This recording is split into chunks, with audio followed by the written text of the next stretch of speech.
మీరు కూడా మీ శక్తిని మర్చిపోయారా? హనుమంతుడు ఒకప్పుడు మర్చిపోయినట్లే.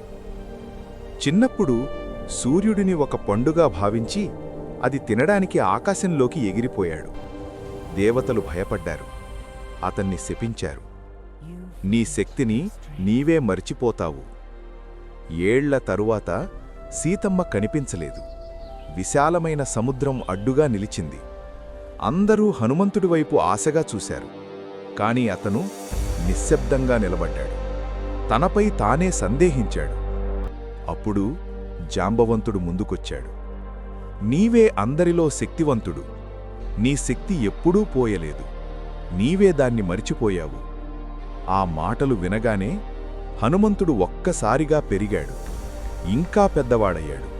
ఇంకా బలవంతుడయ్యాడు. భయమే లేకుండా మారాడు. అతను గర్జించాడు. సముద్రం మీదకు దూసుకెళ్ళాడు. కొన్నిసార్లు మనకు శక్తి లేకపోవడం కాదు, మనమేమిటో మనమే మర్చిపోతాం.